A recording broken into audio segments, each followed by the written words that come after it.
Produtos plásticos são utilizados em toda a produção agrícola, da plantação à comercialização. O agronegócio consome quase 7 bilhões de reais por ano em produtos plásticos. No plantio, são usados diversos tipos de geomembranas e impermeabilizantes. Filmes dupla face para cobertura de solo são utilizados no controle de ervas daninhas. Plásticos são essenciais em estufas e os tubos plásticos e bicos em equipamentos de irrigação. Telas plásticas de proteção contra granizo e sombrites são utilizados na viticultura, na maçã e na horticultura. Eles servem para impermeabilizar cisternas e reservatórios para dessedentar animais e uso na agricultura. Os silos bolsa para armazenar grãos são uma solução de baixo investimento e mantêm os produtos conservados por até 12 meses. Da mesma forma, o plástico embala o feno colhido e o protege de intempéries. Na logística, armazenagem e transporte, plásticos entram em engradados, caixas, big bags, pallets e rings para enfardamento. Embalagens plásticas rígidas e flexíveis são usadas na proteção, transporte e comercialização de alimentos e bebidas. As embalagens representam entre 15% a 20% do custo do produto. O aumento recente da alíquota de importação de resinas e insumos para a produção de embalagens afeta diretamente o custo de produção e o preço dos alimentos. 2/3 das embalagens na indústria de alimentos são plásticas. Sobre essa temática, o pesquisador Evaristo de Miranda conversa com José Ricardo Roriz Coelho, engenheiro mecânico, pós-graduado em marketing e finanças. Ele foi presidente da Vitopel, maior fabricante da América Latina de filmes para embalagens flexíveis. Foi presidente interino e segundo vice-presidente da Fiesp, é produtor rural e também é presidente da Abiplast, a Associação Brasileira da Indústria do Plástico. Olá, bem-vindos ao Brasil Verde, um programa dedicado à sustentabilidade da agropecuária brasileira. E quanto dessa sustentabilidade a agropecuária não deve ao uso do plástico na agricultura? Nos processos de produção, nos processos de transformação, nas embalagens, os insumos chegam ao campo em embalagens plásticas, o produto sai do campo em embalagens plásticas, enfim, é enorme a utilização dos plásticos no nosso cotidiano. E para falar sobre isso, nós temos a alegria de receber hoje conosco o José Roriz, que é o presidente da Abiplast. Bem-vindo ao Brasil Verde, Roriz. Obrigado pelo convite, Evaristo. É muito bom estar aqui com todos que estão nos ouvindo, nos assistindo. E muito bom falar, né, de toda essa interligação que existe entre a agropecuária e o plástico, né, porque existe uma coincidência muito grande de utilização do plástico para aumentar a produtividade da agricultura, e nós demos uma atenção muito grande para esse segmento de mercado. Muito bom. Roriz, antes da gente entrar assim no assunto já do plástico e da agricultura, né? Conta um pouco para nós, você pode contar um pouco para nós a sua história, para quem está nos assistindo e conhecer um pouco melhor, você nasceu onde, como é que você veio terminar e fazer essa carreira tão brilhante que você tem feito como empreendedor e nesse setor tão importante para a agricultura?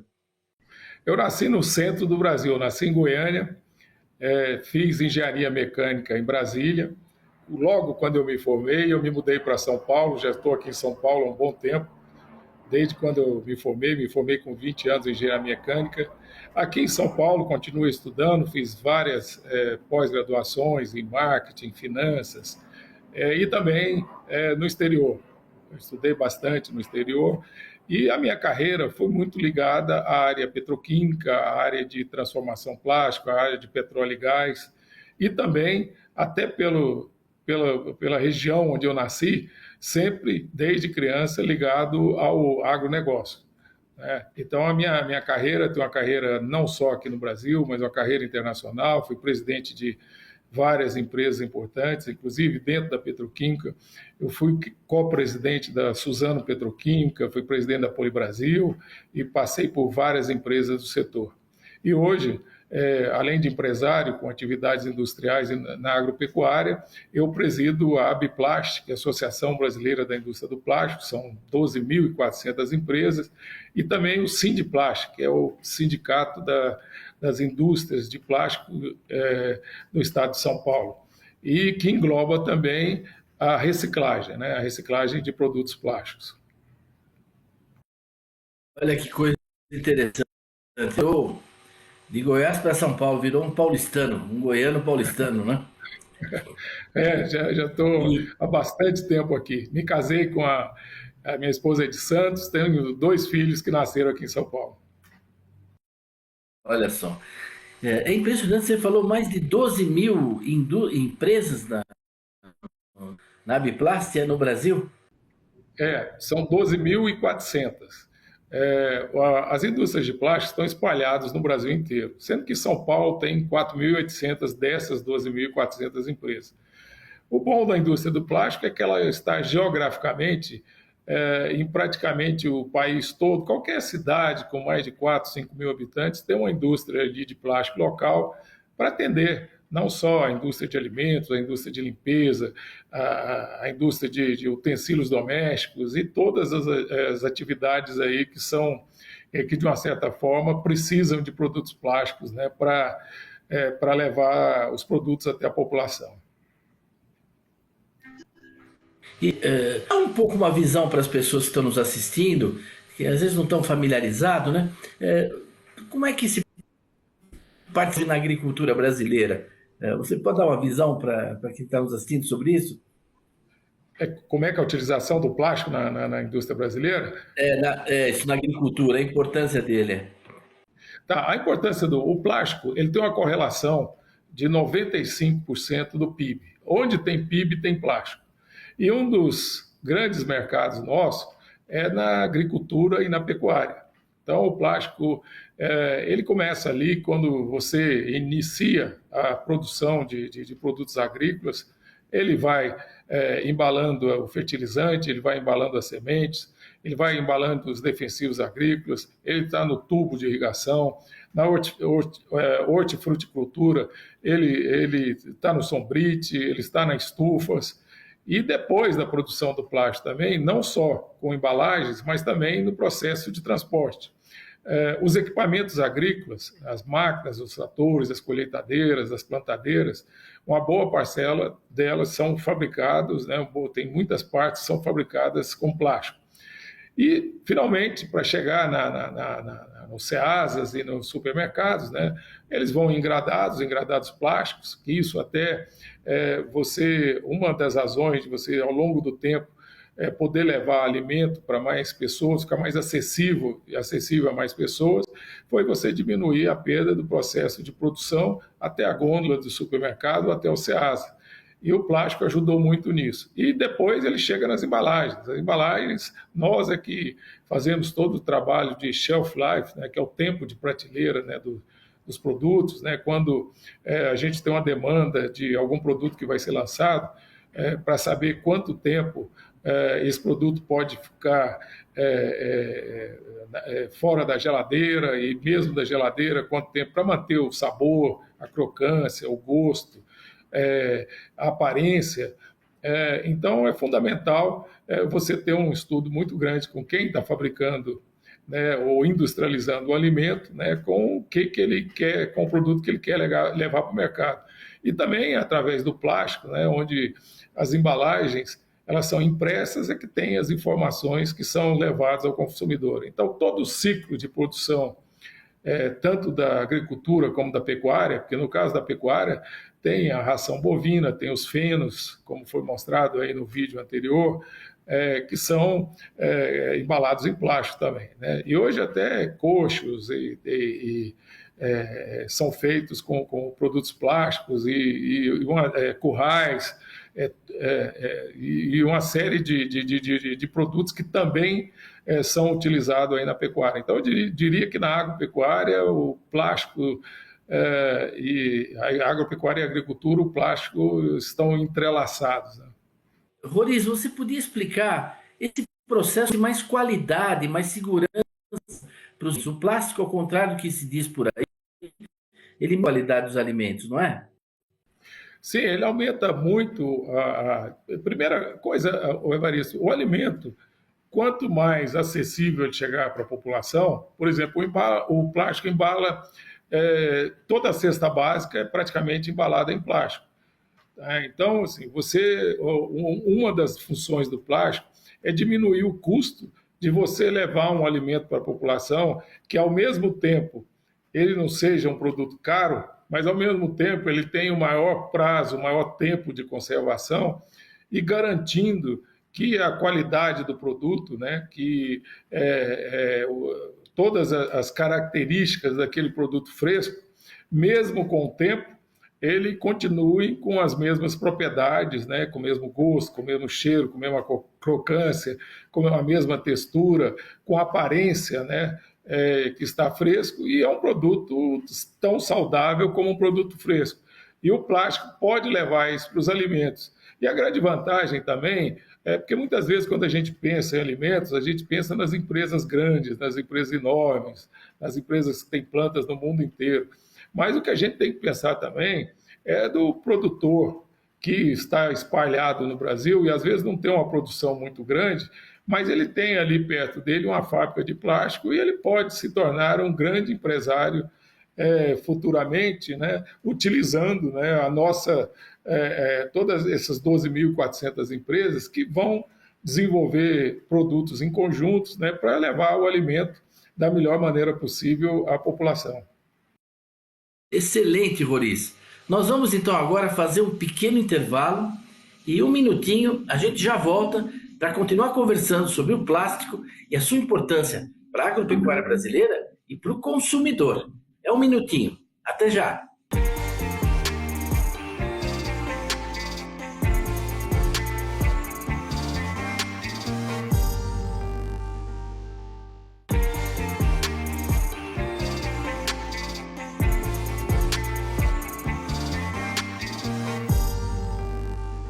Olá, estamos de volta no Brasil Verde, conversando com o José Roriz, que é o presidente da Abiplast.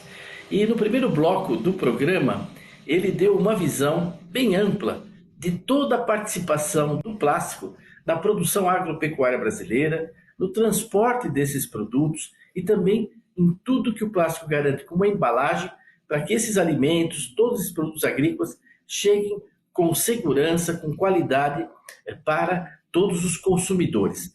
Eu gostaria, Roriz, que você falasse uma palavrinha para quem está nos assistindo. Às vezes o pessoal fala até besteira, que o plástico contamina, que não é bom para a saúde, enfim, coisas que não têm o menor fundamento, né? Pelo contrário, né? Quando você transportava em caixote de madeira, você contaminava os produtos com fungos, em ambientes abertos, ele absorvia tudo que havia ali em volta, não é, de contaminante. Hoje não. O plástico isola o produto, né? Do jeito que ele foi preparado, ele chega na mesa do consumidor. Dá para dizer uma palavrinha sobre o que representa o plástico em termos de segurança, saudabilidade dos produtos consumidos? Hoje, 100% dos plásticos são reciclados. E 100% dos plásticos também, ele não tem problema nenhum com relação à utilização ele no seu dia a dia e junto à sua alimentação. Pra você ter uma ideia, Evaristo, hoje o catéter que você coloca na sua veia é de plástico. A bolsa de sangue, para quem está nos hospitais, são de plástico.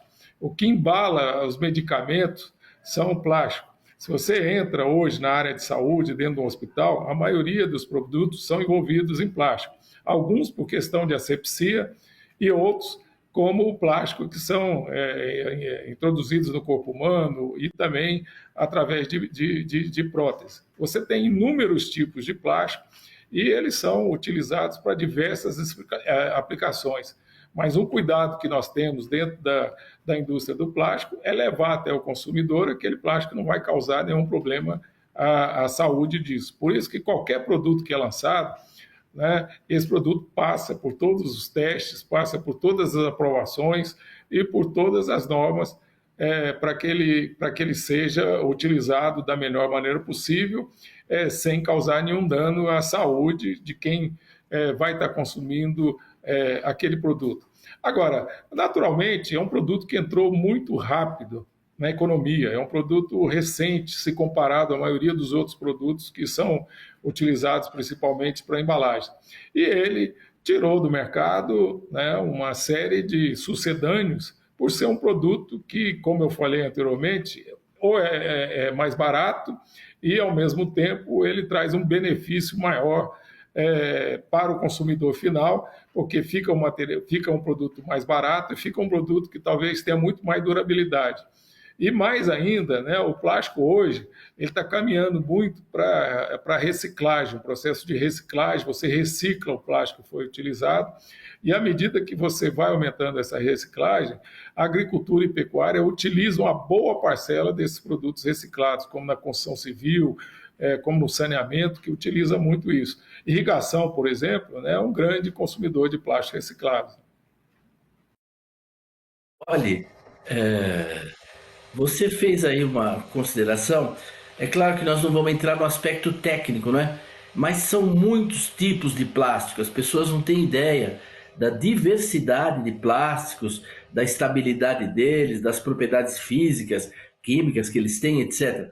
Mas quem está nos assistindo pode ter certeza, quando você fala dupla face, plástico assim, assar, tudo isso, não vamos fazer aqui um programa técnico, mas quando a gente compra uma saladinha já cortada, que ali dentro tem um gás específico para mantê-la ali, nitrogênio, coisa que vai manter aquela salada em bom estado, não é qualquer plástico que vai manter aquele gás ali dentro. Tudo isso hoje é muito bem estudado. Agora, a indústria ela depende da importação ainda de uma parte, pelo menos significativa, de resinas, de coisas, de uma matéria-prima para produzir esses plásticos, não é isso? Nós utilizamos resinas plásticas, nós temos produção aqui no Brasil e temos que importar uma parte desse plástico também, porque tem produtos aqui no Brasil que não têm a quantidade suficiente que é utilizado. Um dos grandes produtos da indústria plástica hoje em dia é o custo da nossa matéria-prima. Nós somos atendidos aí por monopólios, duopólios, que têm uma força de mercado muito grande, às vezes 2 ou 3 ou 4 empresas que vendem para 14 mil empresas de transformação plástica, tem um poder muito grande de impor preço. E, além disso, são empresas que têm proteção tarifárias muito grande. Isso é ruim, porque você onera para o consumidor final e também onera para quem vai exportar. Então, o produto brasileiro fica mais caro para o brasileiro, que tem uma renda que não cresce aí há mais de 10 anos, e também para você exportar e competir lá fora.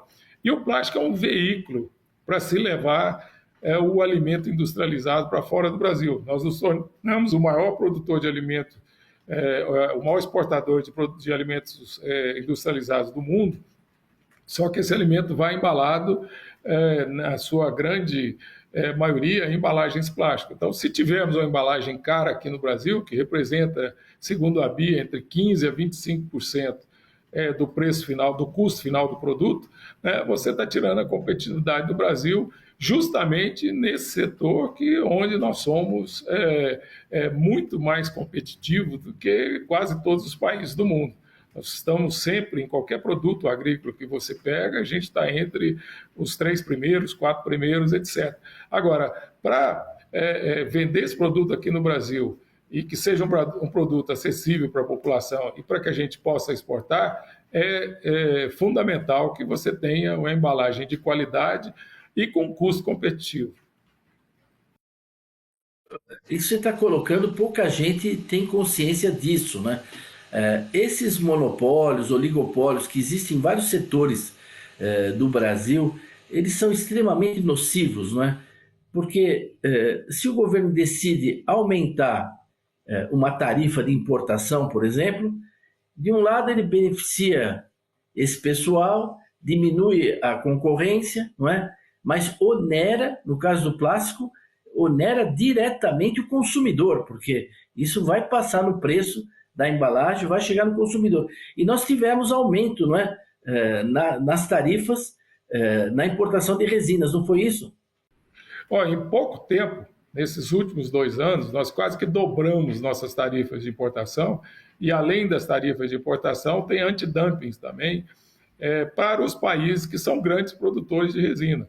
porque nem todos os países do mundo produzem resina. Se você coloca um antidumping naqueles países que são grandes produtores e competitivos, você bloqueia a entrada desses produtos no Brasil e facilita que esses monopólios e oligopólios imponham preços ao mercado.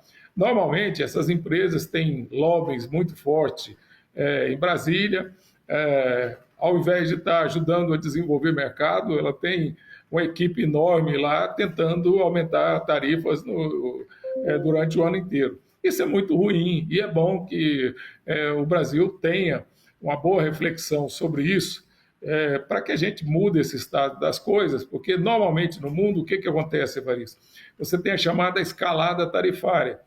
Quanto mais você agrega valor ao produto, quanto mais o produto final tem um valor maior de trazer uma contribuição para o país, principalmente nas exportações, né? Aí sim você protege o produto final e não nas matérias-primas. Matéria-prima normalmente são empresas grandes, são empresas que têm escala e você compra matéria-prima onde é mais barato.